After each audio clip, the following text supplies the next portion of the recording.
Whatever body horror and existential dread you may find in these dark spaces, have heart and see them through.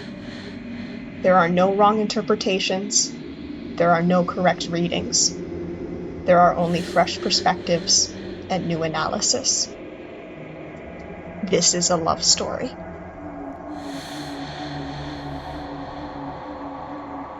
You are a god in a construct. With you in that construct is the princess.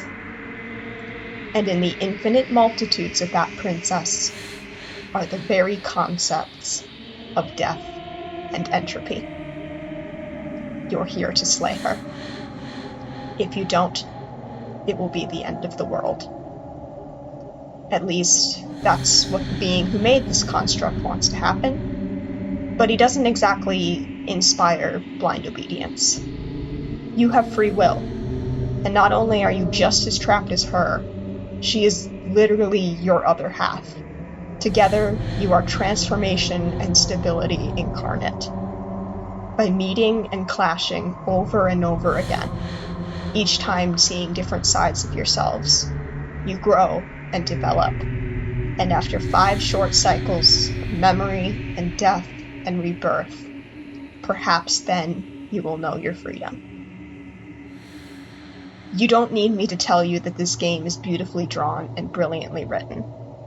I greatly respect the courage to make something that would not be for everyone, for a variety of reasons, and trust that it would find an audience who appreciates it. I hope this doesn't come across as egotistical, but it has some things in common with my own work, and I find it very inspiring. As impossible as this is, I want to try and put into words what it makes me think and feel. All art is subjective, this text especially so, and I will be bringing a lot of myself to this video. My takeaways are very much reflective of me, just as your choices in the game reflect the outcomes. I can only hope that my perspective will let you see it from a new angle and find something new to love about it. This is a very non-linear narrative, and there's no real order to discuss all the possibilities in, but I've attempted to shape it into an unbroken thread, starting with a preview of what's to come. The stranger is the princess you meet by deliberately disobeying from minute 1. Not only do you refuse to slay the princess, you won't even set foot in the cabin. Unfortunately, you are in a pocket dimension of your own imagination, and when an exasperated narrator tells you the world has ended, you subconsciously believe it.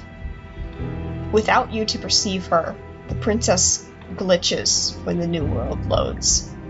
She is even more divided than usual, even more lacking in substance, or, frankly, time. This is a short route. It's everything and nothing, and yet a perfect beginning. You will walk a single path out of the functionally infinite branches. You will be smothered in comfort in pursuit of your happily ever after. You will hurt and die over and over again, divided by fury and razor blades. You will no longer be a body. You will feel so very many feelings. Consumption and betrayal, skepticism and blind devotion, rivalry and submission, terror and longing, pain and unfamiliarity. And at the heart of it all, an emotion that can only be described as, "Can I help you?" And you will find your way back to her. She reflects you, and you reflect her, fracturing just as she has. When the entity collects this misshapen vessel, it is probably a mercy. If they were in pain, they aren't anymore. And more importantly, they will have the opportunity to discover themselves along with her. She speaks in poetry and knows no more than we do, except, perhaps, that we are like her. She is scary and ethereal and beautiful and kind, and being with her just feels right. It's time to walk the path of self-discovery together. Remember, this is a love story. Maybe not always a healthy one, moment to moment. But is it not beautiful and intimate in its own way to see someone at their worst and come out of it loving them even more? That being said, don't try this at home. Things are about to get bloody and dirty, and you know what? From a safe distance, that's just the way I like it.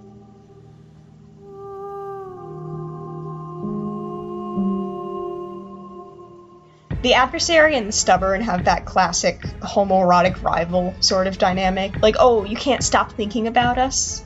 You want to feel us under your hands and wrestle and split each other open? I'm sorry in advance if talking about sexuality makes you uncomfortable, but this is blatant subtext. Best 3 minutes of my life. So, why don't we do it again? Attack me, bleed me, twist the blade in my flesh. Break your bones against my body. As great as matching her drive is, all good things must come to an end. And you have a lot of options here. The 4 Fs, to put it simply.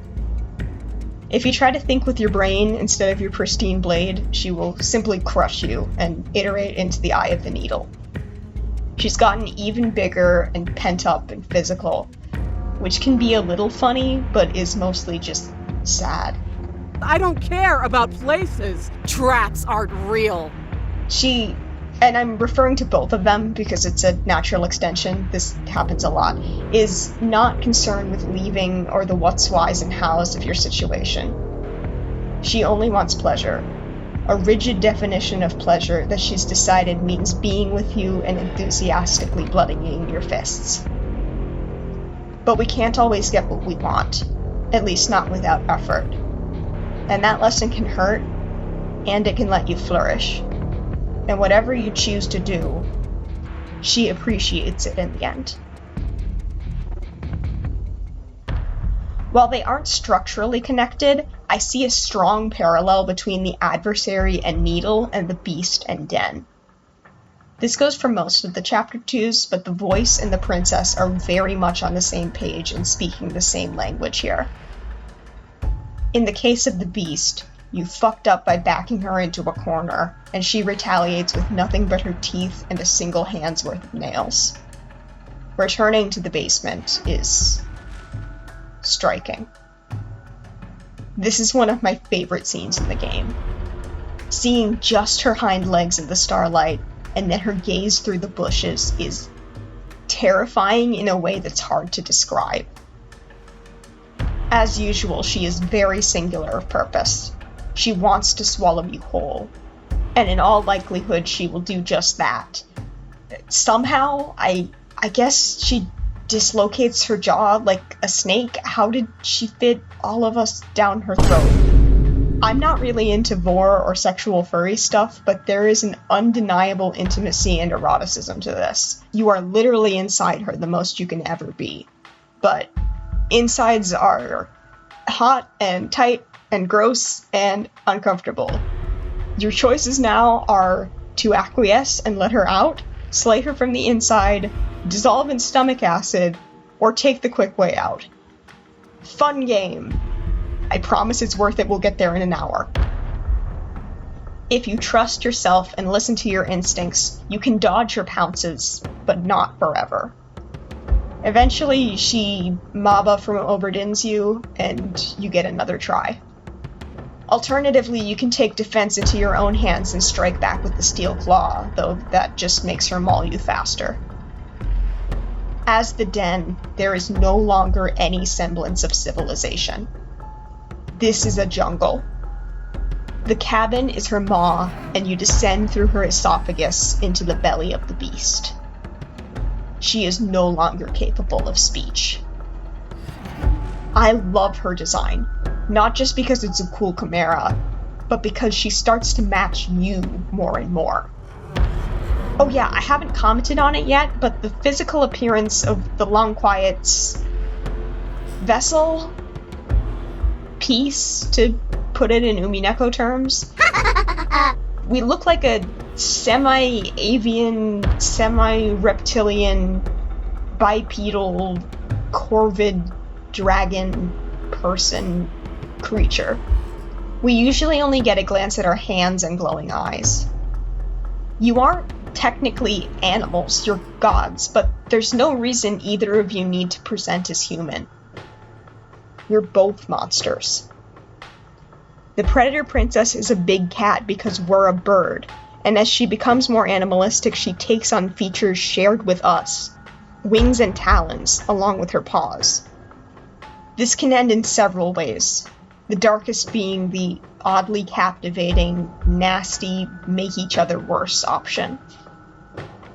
Not only do you fight forever, you lose yourself and yet grow closer together. This isn't even about the blade anymore. This is about sustenance, survival, cycles, your own microcosm of an ecosystem, built on torn off limbs and eating and growing and eating and eating and eating and eating and eating and eating and eating and eating and... What have we done? The other tactic is to draw her out like you did in Eye of the Needle, and like her eating and puking you up in the previous chapter. She gets stuck like Winnie the Pooh, not because of stuff and fluff, but because of her big bones. You're once again at a Shibuya scramble of a crossroads. Put her down, continue to fear her, and fall once again to tooth and claw. Or,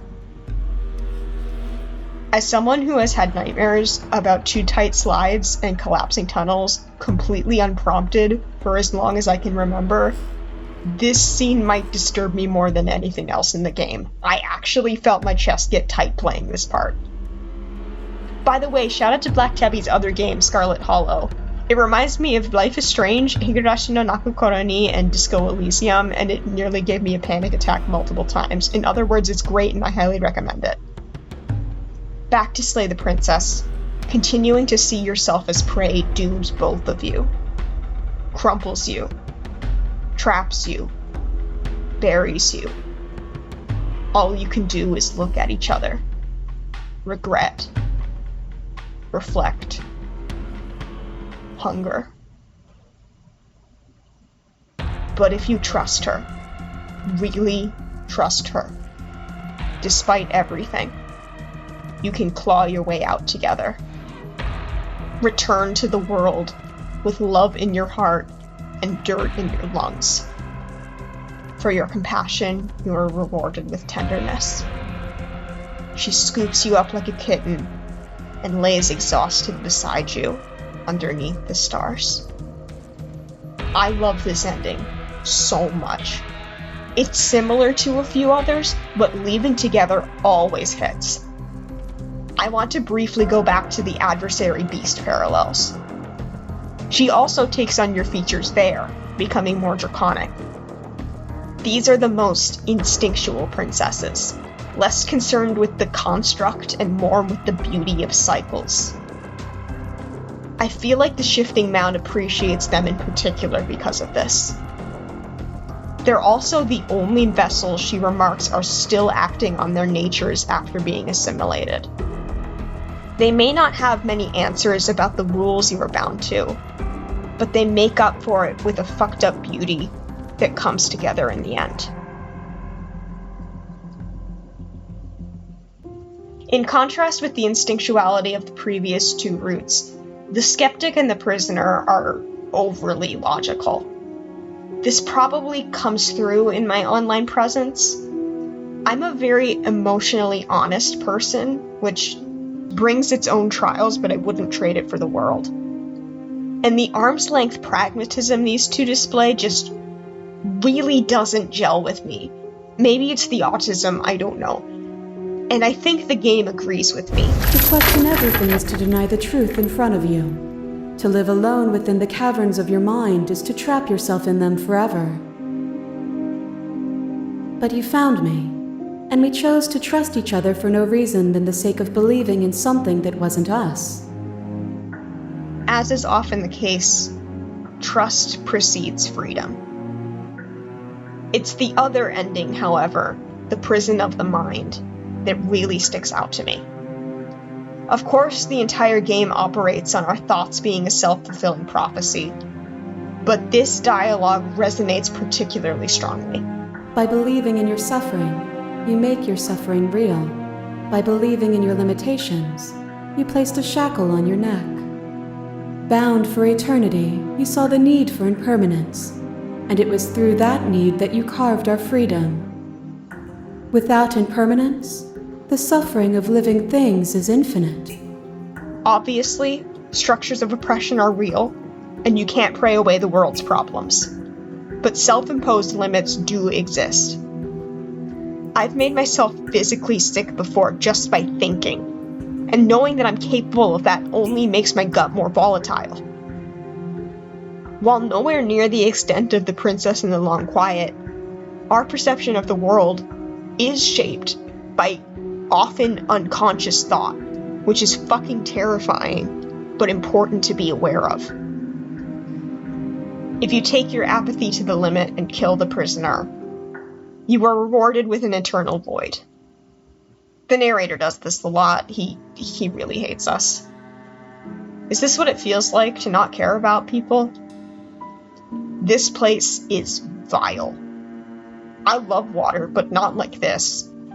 It's putrid and stagnant and full of algae and bacteria from the bloated corpse. For all the ugliness, I really love the Grey's design. She's dressed elegantly for her own funeral. Not that the normal dress is ugly, but you need to have tits big enough to pull it off. I know we're always stabbing her in the heart, but there is no practical reason for it to be that low cut. It's fine, I love boobs, but like it's fun when there's a little bit of variety, you know? Anyways, you've made your bed. Now lie in it.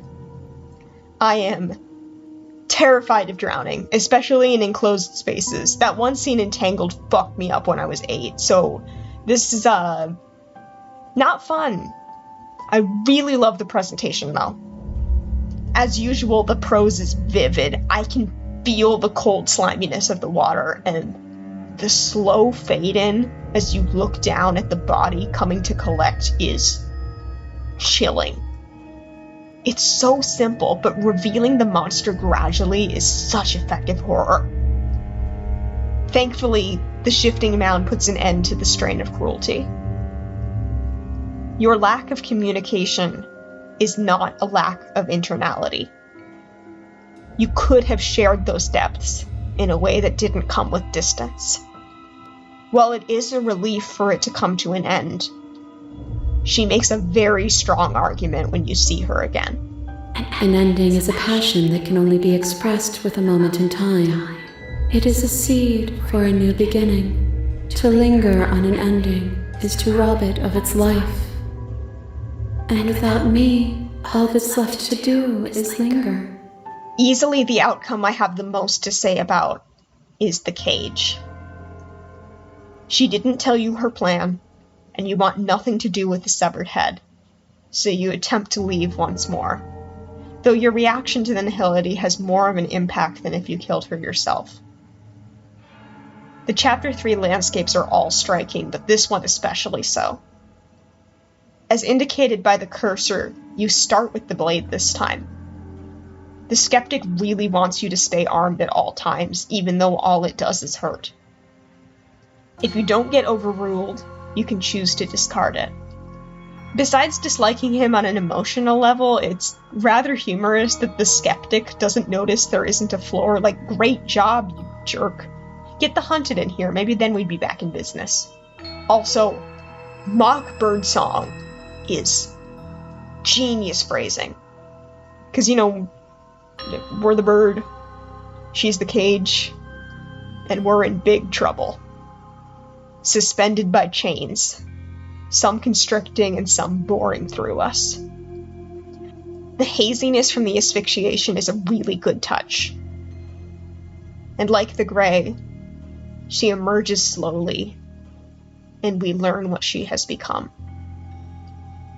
She doesn't believe herself capable of choice, capable of action, capable of will. She is disassociating from the violence inflicted on her body and reflecting that abuse back onto you. This is one of the darkest roots in terms of what I think it's about. She wants you to give in with her, to rip your head off too, and watch the rest of you fight and hurt and kill each other again from a comfortable, numb distance. You can break free and hurt her in a way she hadn't anticipated. Or, and this is so powerful to me, you can demonstrate that you are both far more in control than you think you are.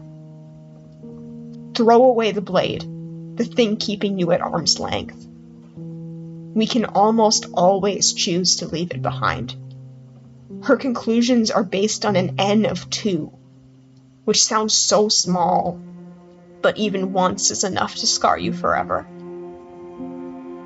Of course, it's not that easy, but self-reclamation is something you can only do yourself, with a little support. The visual of alienation from your body being represented as a head in a cage and a separate body in chains is absolutely spot on. This is another break the cycle and leave together ending. Yes, I know you can be cruel and use her to get up only to drop her, but that's the edgelord option. He would not fucking say that. If there weren't bad options, the good outcomes wouldn't be as meaningful. You chose that. You fought with yourself. You worked for it. The cage calls directly to you at the end, to go beyond fear and ascend together again. Of course we want to. Over and over again. This is a love story.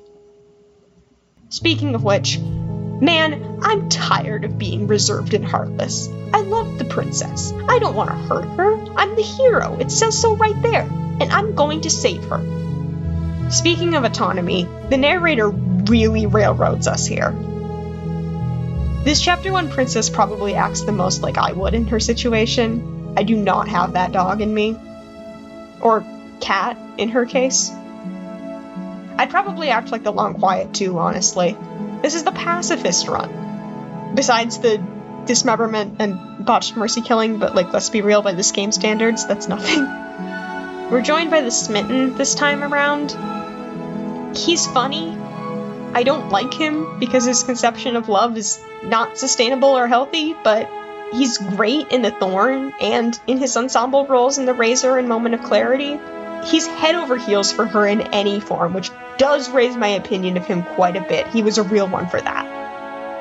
As I'm sure you've noticed, I have a bit of a voice of the Smitten in my head when I talk about the princess too, so I can't say I despise him outright.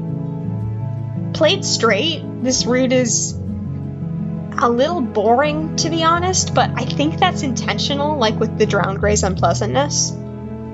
She goes full Disney princess here, each of you falling into your prescribed roles. But there's something so wrong about that, isn't there? Don't interrogate it. You're in love. She's perfect. You're the perfect couple. She's yours. She only wants to make you happy.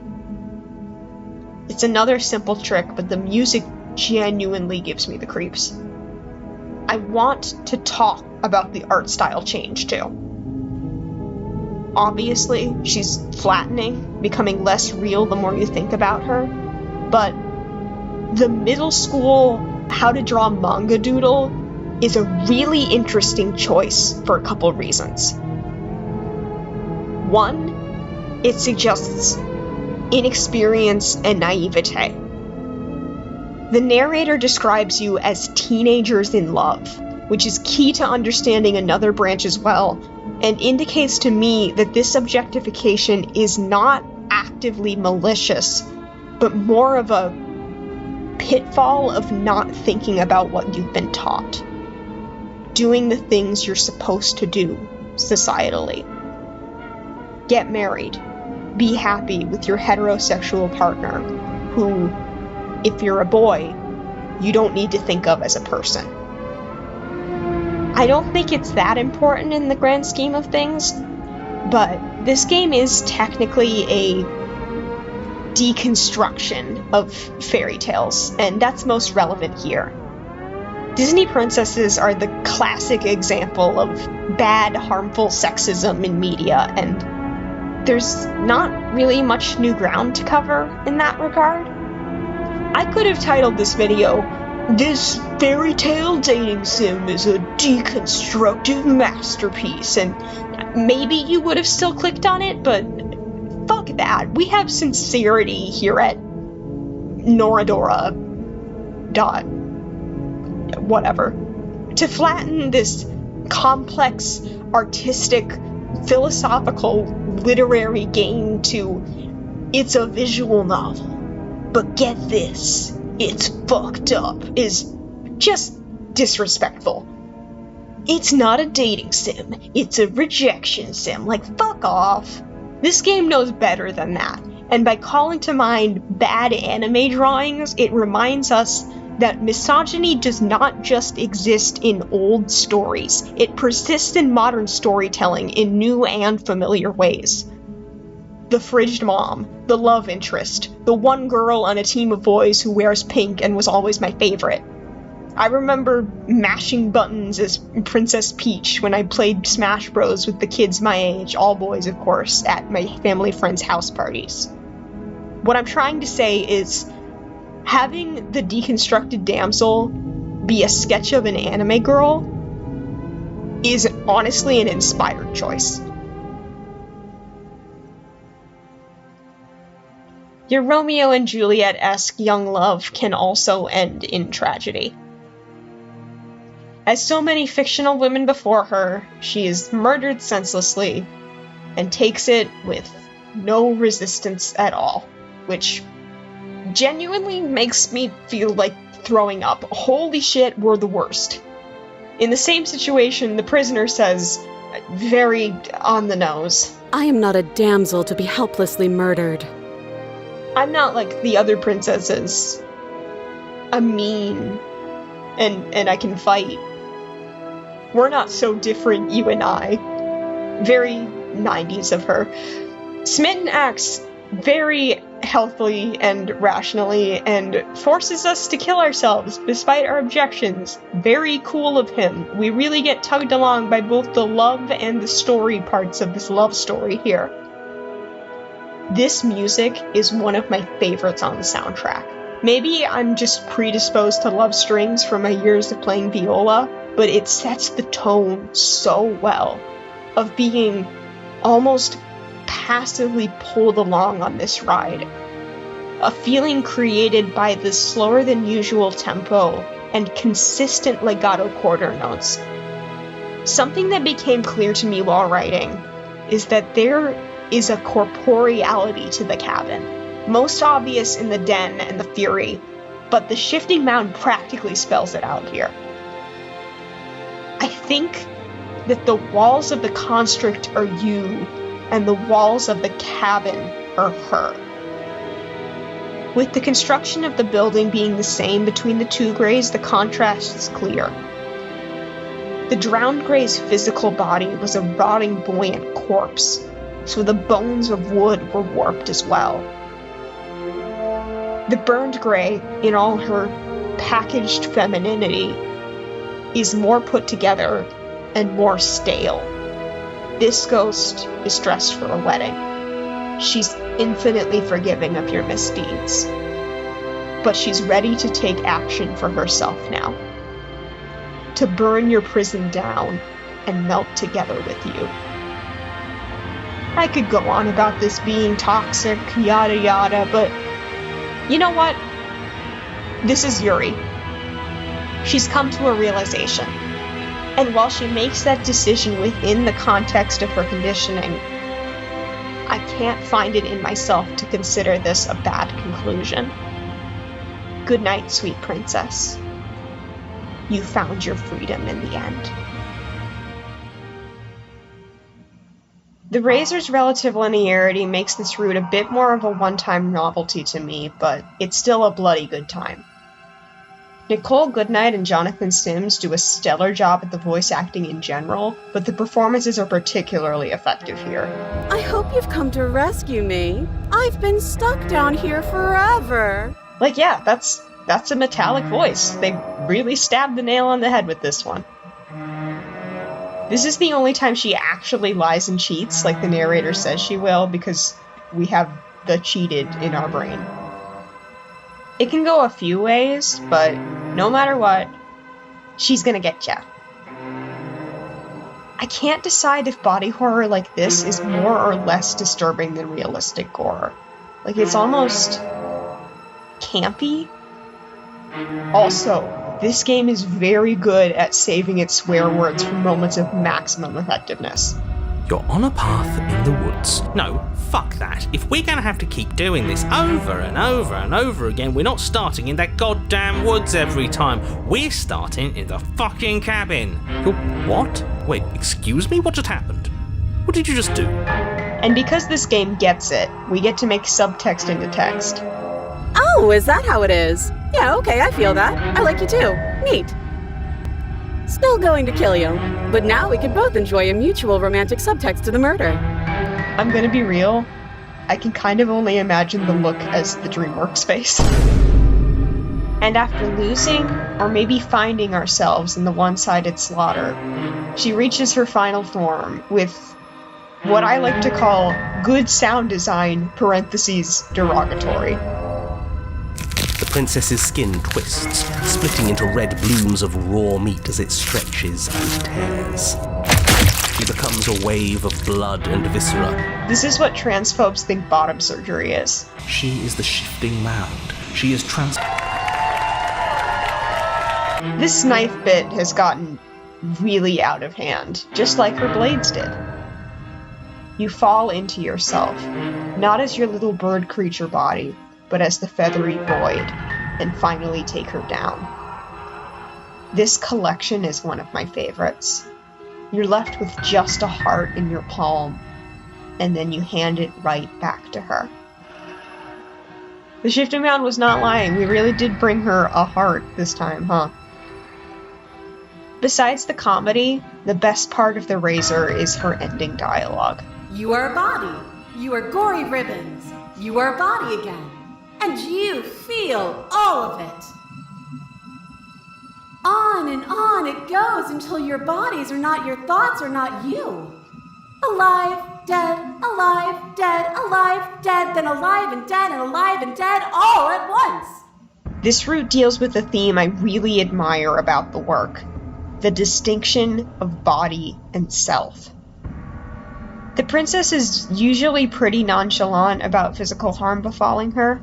Less so for you, but that is a state you're capable of reaching. And as a goddess, she will gladly sing the beauty of conflict. By all means, she should be in intense pain having her bones replaced with swords, but that's not how she rolls. She just wants to live and have fun. And despite the violence, the situation is so impossible that it's almost reassuring. There is no such gallows humor to be found in The Fury. Besides That's Our Stuff, which I think about constantly. This is an ugly combination of the adversary's brutality and the tower's divine confidence. You either fell apart when she expected an equal fight, or cut her down when she expected obedience. And now she hates you. And that hatred unwound her, too. This design is phenomenal. Grotesque and yet stunning. Like, the skirt, the shoulders, the bone heels. Someone please make this real in a way that doesn't involve skin. I am begging. This route is a lot. I could have gone the rest of my life not knowing what the word decloving means, and I might be happier for it, but she does a lot more than that to you. This is beyond speech. You don't have vocal cords anymore. Just unwinding layer by layer, dividing mathematically and logically with a single question. Are you still there?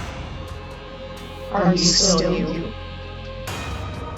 Coming from the tower, she explodes you like a bug every time you make another attempt on her life. Until, like the Razor, you stop thinking of yourself as a mortal and instead as a god, like she thought herself to be. Her torture brings her no fulfillment. Like the Beast and many others, she can intertwine with you to find understanding. Or you can give her the choice to leave this behind together. She's miserable, the flesh of her chest nailed to her back, preventing it from ever healing. You're both capable of so much more than this. And you both weathered this together. It was never about the pain. There's something greater than that. And of course, this is fiction. These are gods, and it's highly surreal, and humans hit their limit much sooner. But it still conveys something powerful.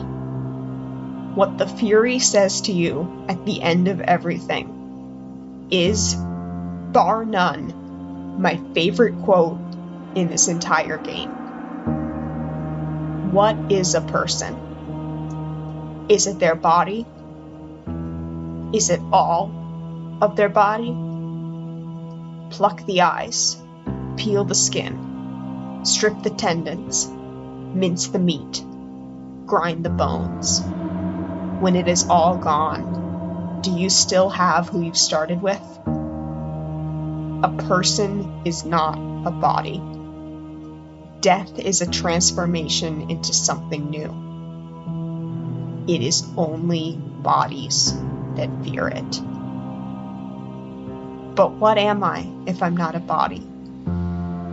You are you. That's it. That's why good body horror is so effective. It gets to me like nothing else can. I feel it in my gut. But in that physical reaction is the truth that I am not my body. And that thought is comforting in so many ways to so many people. I don't like remembering that I'm in a body. I don't like to acknowledge that something as mundane as a rainy day can affect my mood and energy and how much time I have awake. And everything I experience is filtered through a brain, and that brain is highly fallible. And God, am I even in control of anything? Am I even in control of my own thoughts? But I don't think of myself as just a brain and body. I really want to believe that souls exist. That the true self is something informed by your experiences, yet beyond cells and neurons and atoms. I am more at peace with my own mortality because of this work of art. The phrasing of, "it is only bodies that fear death," really clicks with me in a way I could not possibly hope to describe. The Shifting Mound's attitude towards pain is hopeful. To live is to learn, is to grow. And maybe that growth can mean peace.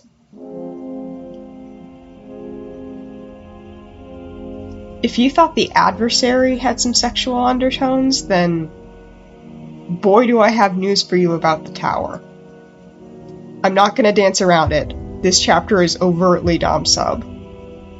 I don't know how much meaningful analysis I'm going to be able to get out of this one. It's frankly embarrassing, the effect that she has on me, but I hope I've proved by now that I like this game on a deeper level, I swear, and I'm not the only one who's compromised. She literally forces your choices in the UI.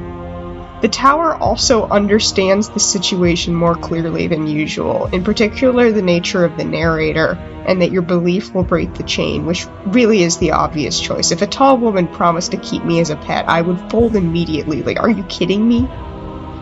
But if you need more time to let her into your heart, that's fine. You'll have all of eternity together after her ascension.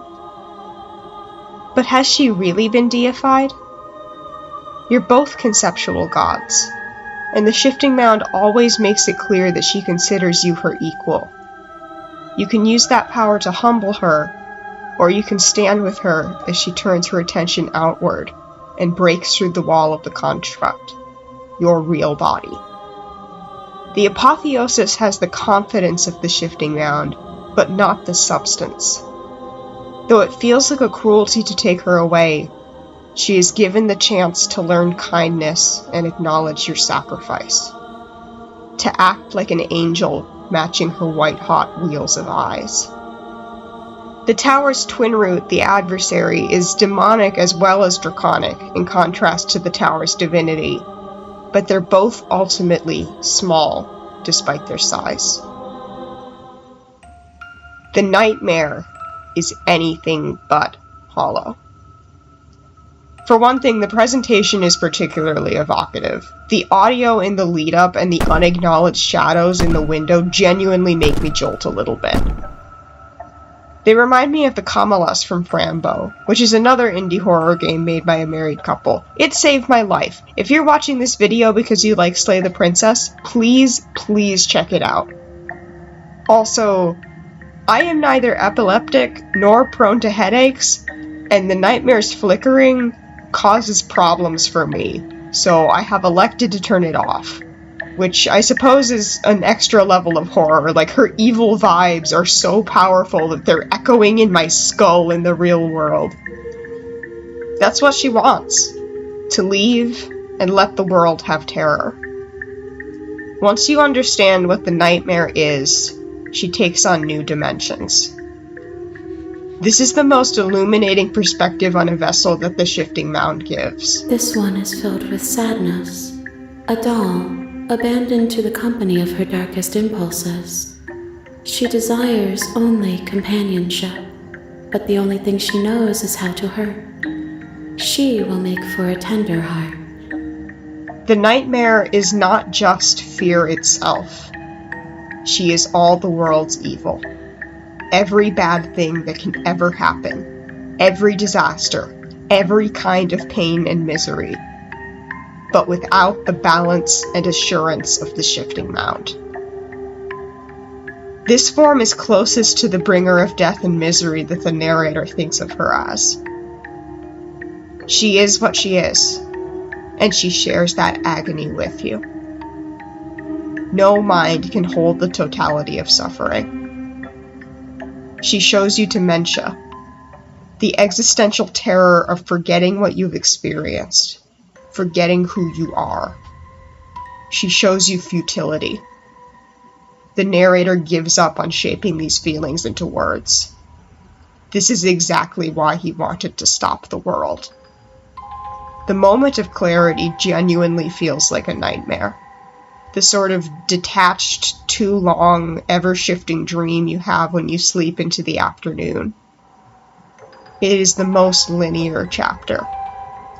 You've been here before, but you can't remember. And who are you without your memory? The grayed out options don't just represent your broken will. They're poems in their own right. This and the Fury are probably the worst that things can possibly get for you. But like you can take your hand there is a tenderness at the end of it all. And also like the Fury, she is beautiful in a very unique way. The torture does end eventually. That was only one piece of yourselves. When you see the real her again, all that resentment melts away.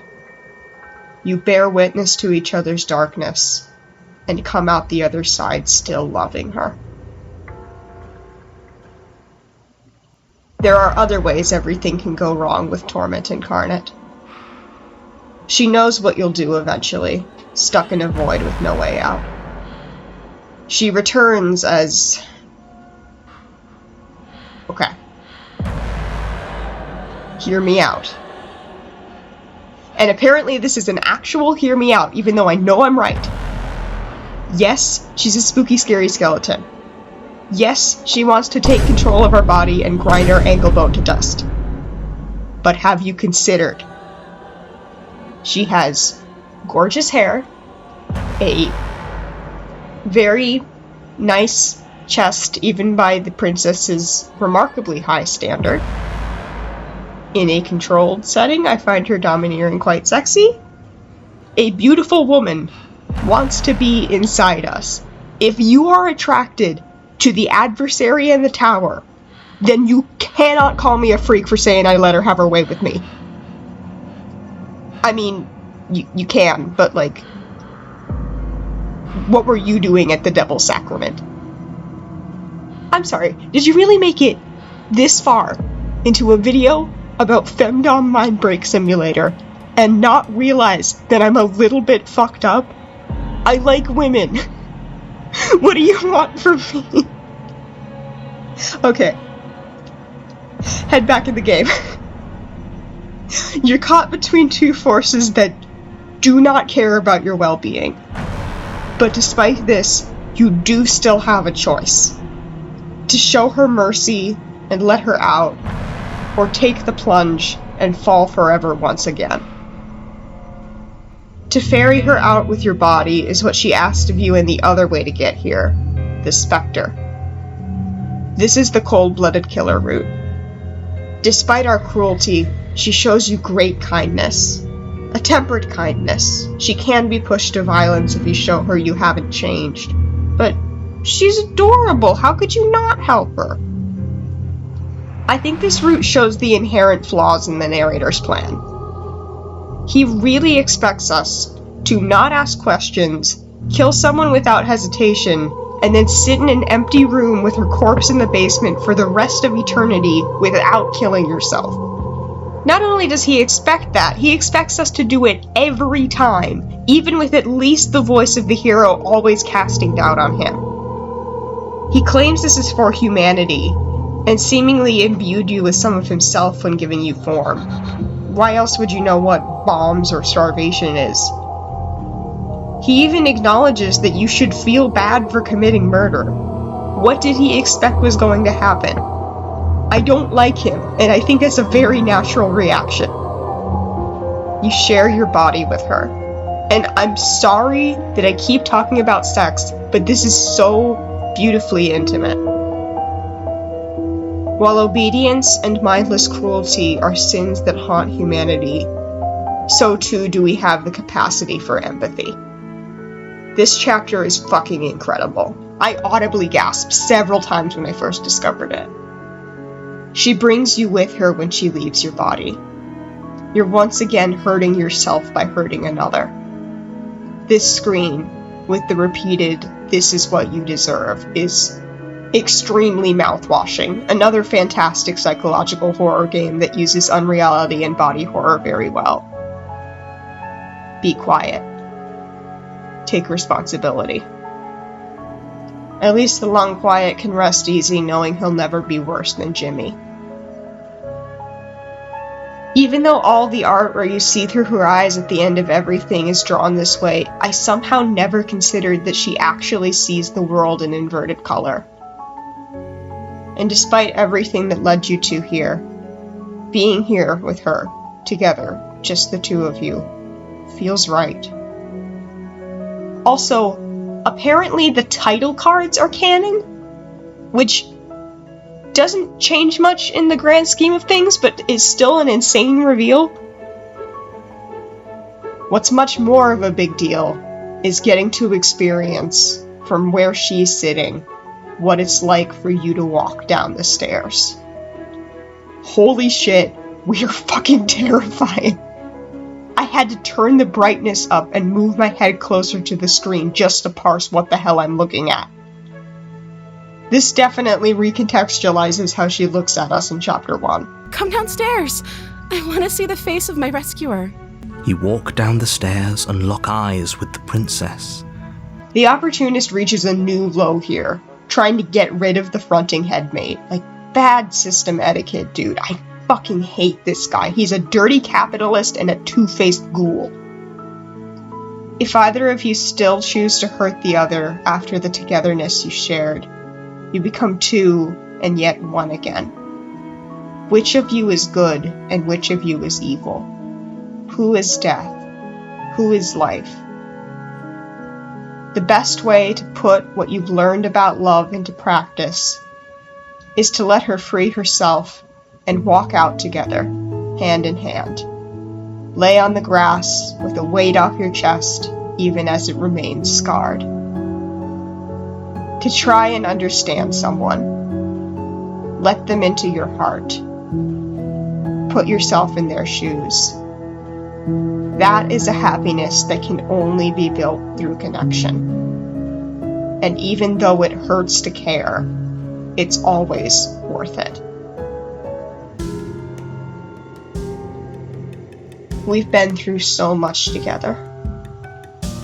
The shifting mound forgives you for everything, but that doesn't mean it doesn't sting in the heat of the moment. You feared her, stabbed her in the back, and she took the chance to tear you down in turn. She isn't wrong to do so. Of course, a lonely heart will become bitter. Her desire for freedom is beaten by her urge for petty revenge, no matter what you say or do. Whether you validate her suspicions, crash back down with her claws in your back and are left to wallow in your misery together, or seemingly do everything right and get locked in place all the same. She's short-sighted, and I think by the end she comes to regret it just a little, like the Den did. You know what they say, when it comes to revenge, dig 2 graves. But you want to do better. You want to be better. To put your life in her hands, even when she very well might take the easy shot. The music and vocal performance is particularly heart-wrenching here, and the visual metaphor of this chapter is very direct. A thought is a vine, and some thoughts nurture thorns that bleed the soul, and endless growth that blots your vision and strangles your trust. Hatred burns you, and wounds don't heal in a day. For that matter, hearts don't change so easily either. The narrator and opportunist are constantly tempting you to give in and hurt her again, trapping you in the thorns as well. I see some of my unmedicated 10-year-old self in The Witch and the Thorn. It was a myriad of people and circumstances that helped me emerge from rock bottom, but I did. There's an immaturity to how your vessels interact sometimes, a sort of unquestioning echoing of what you've been surrounded with. Emotional scars cut far deeper for a child, when hurt is all they know. In the real world, in relationships like this, it might be best for both of you to just leave. In all likelihood, taking them back won't change either of you. But this story is hopeful that if, and only if, you really, truly reflect and act with more than empty words, then hurt doesn't have to be forever. You can even kiss her. As established, we've been physically closer before. A kiss scene does not make a love story, and vice versa. But the sentiment is still beautiful. It's a shame we aren't allowed to enjoy our liberation for long. But both of you have learned a great deal from this. What's the point of all this violence if it doesn't bring us closer to understanding?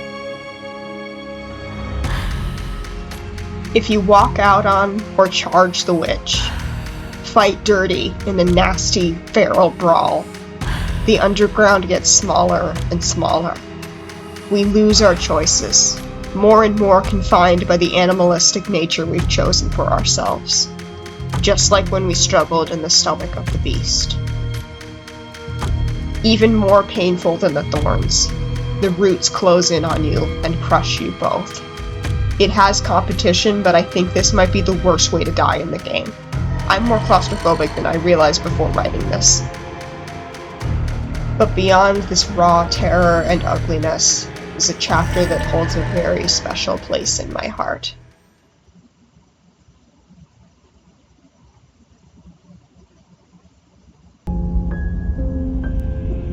We are a path in the woods. We have no beginning, and we have no end, but something cold and unnatural sits watching us from just beyond our edge. I've complimented the audio before, but this is otherworldly. I don't know how to describe how this makes me feel other than serene. You can hold on to your fear and anger. The paths that lead here are horrible. But as always, to push her away is to hurt and isolate yourself. As in the apotheosis, my favorite outcome is a preview of what can be, this time even more collaborative. You are beyond physicality, beyond bodies, just you and her and love, true love. And this is where I need to get into a Marxist and a feminist reading of this game, because these lines in particular really stand out to me. We've been posed against each other by something that understands the strength of our unity. It feels like he's everywhere, but presence isn't strength. The narrator wants to act like he's above us, like we're a tool, a killing machine, that should never have any consideration for the person across the table from us. He has no problem disregarding our well-being and putting us in harm's way in pursuit of his goal. He doesn't want you to think about the structures you live in, that bind you in invisible chains, the structures he crafted himself. By defying him, not alone, but together with the voices and the princess, you realize how fake and fragile he is, and ironically, that there is a better world possible that he wanted to keep you from considering. To think, to feel, to carve out freedom. That's what it's all about. If we do not love and share our heart, what are we?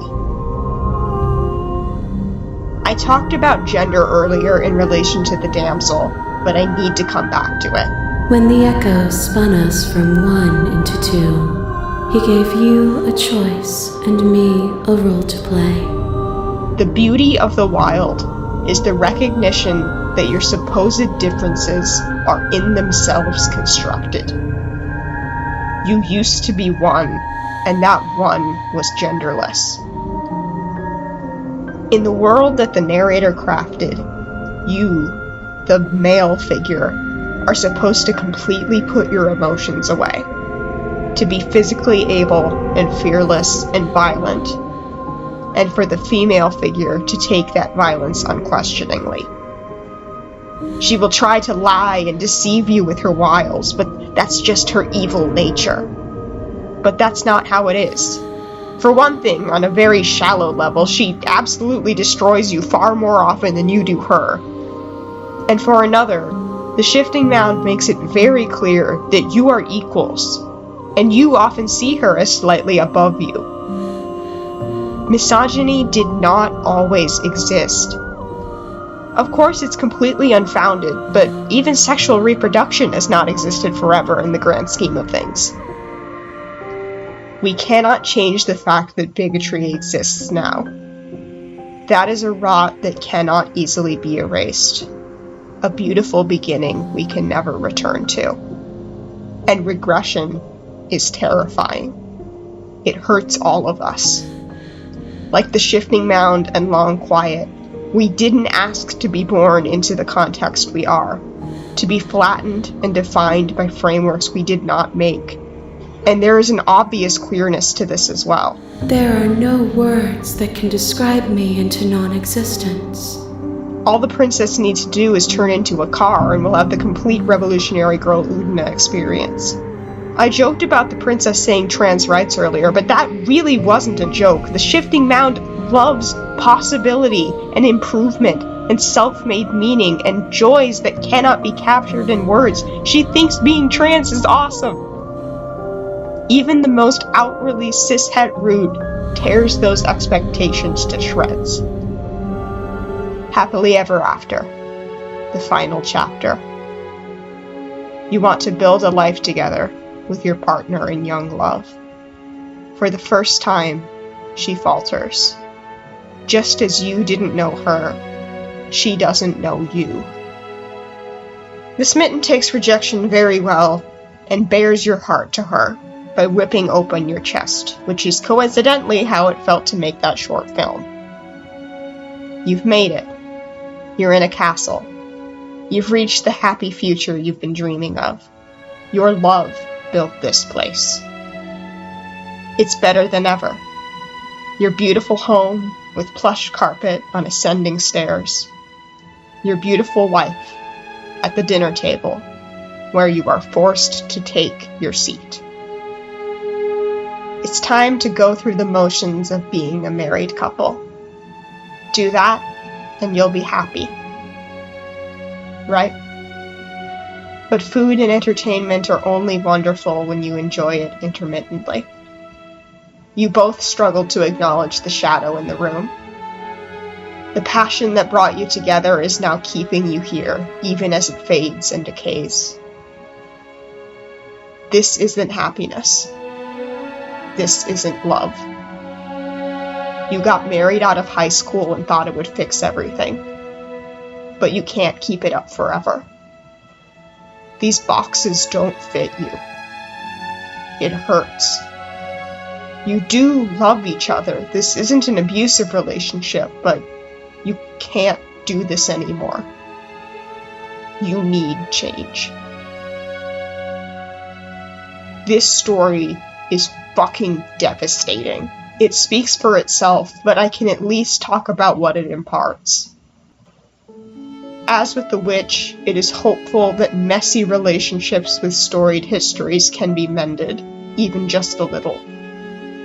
As awful as it was, you truly understand each other through shared experience and time. My second favorite line in the game is what the shifting mound says she learned from her. She is a songbird in a cage of gilded shadows.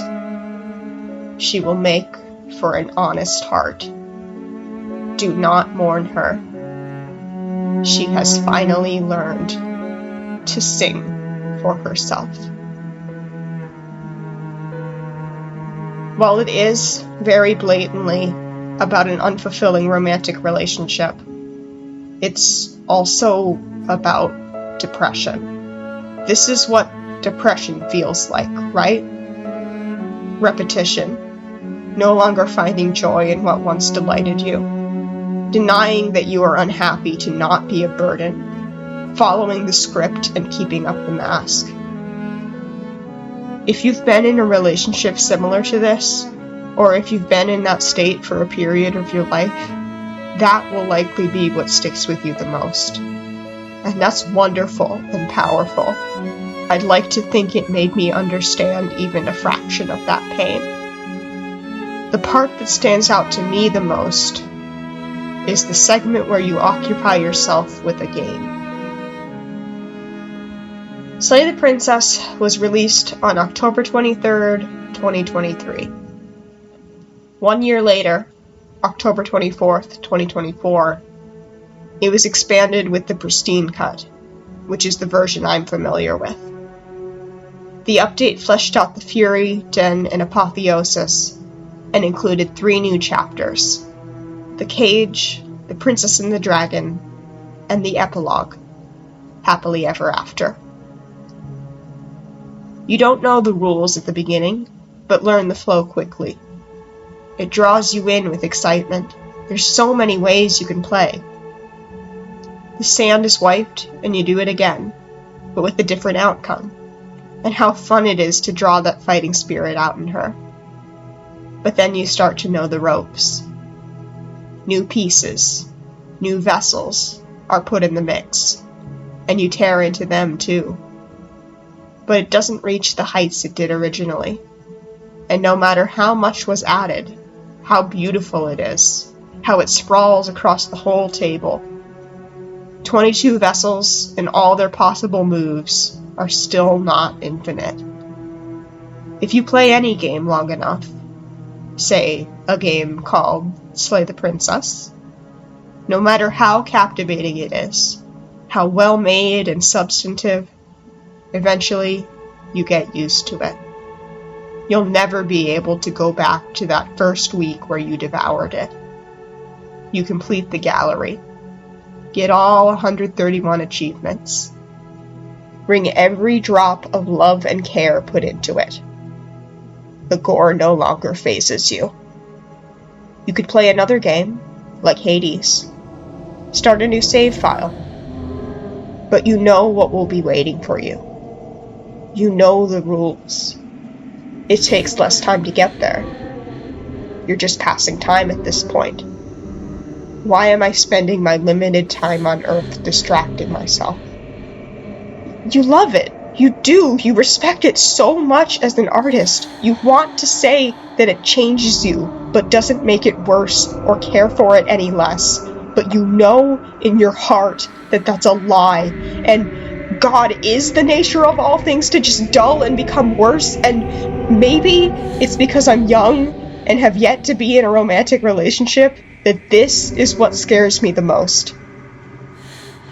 Maybe it's because loving art is so fundamental to how I think of myself. But this is a horror on a far deeper level than any well-placed jump scare or moment of extreme gore or even a theoretical stagnant world. This is reality, and mundane, numbing repetition is very much a part of it.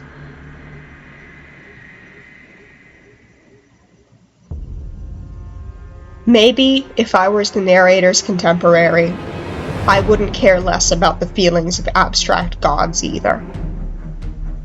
Maybe I only disagree with him because we play as the Long Quiet, and because he's kind of mean, and because his MO is almost the same as Cube from Monica Magica, and because the entity he wants us to destroy takes on the form of a beautiful woman. That's probably more of it than I realize or would like to admit. But to put it delicately, bro doesn't know shit. He says he kept enough change in you for the world to still be worth it, but that's wishful thinking at best. Let me demonstrate. I have a piece of paper right here. I'm going to tear it generally in half. I had no control over the final shapes they would take. I'm not going to question how a birdman with a British accent managed to split existence in two. It doesn't really matter. Any explanation would just be fantasy or sci-fi mumbo-jumbo. This is a conceptual work of fiction. I don't care. Even if I don't like him, he's a very interesting dude. He's not selfish. He genuinely believes he's doing the right thing, to the point of killing himself to make a world without death. Okay, sure. But dude has never heard of Sisyphus or Gilgamesh. This is literally the oldest lesson in the book. My god, you can't do it. All it does is make the gods hate you personally forever. And while all of this is entirely speculative, I shudder to imagine what the world he wants to build would look like. It's not one-to-one, but we get a taste of eternity a few times in the game. The happy ending in The Spectre and Prisoner, waiting with her, alone and with the shifting mound, the mind-melting repetition of the moment of clarity, and of course, happily ever after, which is so thoroughly miserable that even he cracks. For another matter, if his world really is on the brink of collapse, wouldn't freezing everyone just preserve that agony? If change is still happening slowly, and they did forget and rediscover, would they not look up at the black hole in the sky and be forced to remember it all over again? All he's done is make the apocalypse infinitely worse. And without her, who's to say that anything will be born ever again? This comes back to a fundamental lack of perspective, one that he cannot be blamed for. He is just a mortal. How am I supposed to know? The end means finality. It's not like I can just peek on over to the other side and tell you what it's like there, if there even is a there. This universe dies, and a new one is born. And that one dies, and a new one is born. And you and I get to witness it all, weaving a tapestry of life wherever we go. He has no control over the world he wanted to bring about. As he says, he's just an echo. And he made a grave error in mistreating the God he created. Of course he was destined to fail. We always disobey him. The hero is always in our head from the start. Rebelliousness is natural. Given the choice between him and the entity who has been through everything with us and loves us unconditionally, the choice is clear. I understand where the narrator is coming from. I really do. I may not live in a world about to be swallowed by a red giant at the heat death of the universe, but I am on a planet that may very well become uninhabitable within my lifetime. I think I know the impulse to trap everything you love in amber to keep it from getting any worse. While climate change is in no way the fault of the average person, never mind every other living thing on the planet, there is guilt that can be assigned. But the existence of death isn't evil. The laws of thermodynamics aren't evil. They just are. Speaking personally, life existing, the universe existing, is miraculous enough that I'm willing to believe there was some kind of benevolent force that brought it into being. I really connect with the spirituality that the shifting mound presents. The choice is in your hands, but it is profoundly sad to rid yourself of her. You are both so complex and multifaceted, but this ordeal has brought you closer in a way, and I think she would agree. What could you possibly do but leave together? And there's something I should say in that regard. I'm fairly certain that the construct is the game Slay the Princess. This is most evident in the ending where you go back to chapter 1 to discover more and do it all again, functionally the same as pressing new game. And in what happens when you try to stay with her in the folds forever. What textures will you leave for yourself to occupy forever? Will you place the images of you and I into a box for safekeeping? If you close that box, will you become another you in another world? An imaginary pattern repeating itself until it can no longer bear the weight of its hand-drawn cage.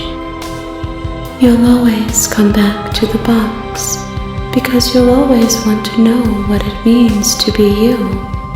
I will be here waiting by your side until you're ready to return to mine.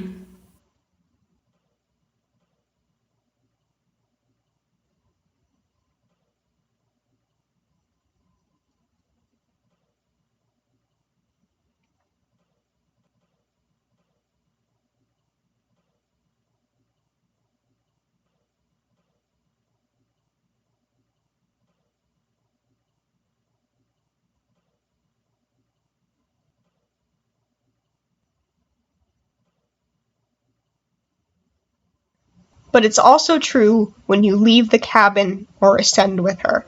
It stops abruptly. And what happens next? But that's the point.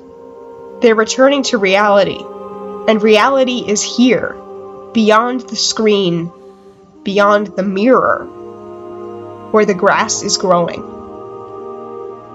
The long quiet is the walls of the construct, and being forced into this shape is to flatten them onto a finite, two-dimensional plane, a hand-drawn cage. Anything beyond that is beyond the scope of what can be depicted in grayscale and decision trees. A story can only contain so much, but the emotions it can evoke go far beyond it. Emotions of love, and awe and kindness and fear and lust and repulsion and contemplation of death and violence and meaning and nature and the universe. Once all is said and done, it really does not feel like a horror story at all. This is a love story. The struggles and concepts it deals with are not new. I would be remiss to not at least mention the clear influence of Eastern religion and philosophy.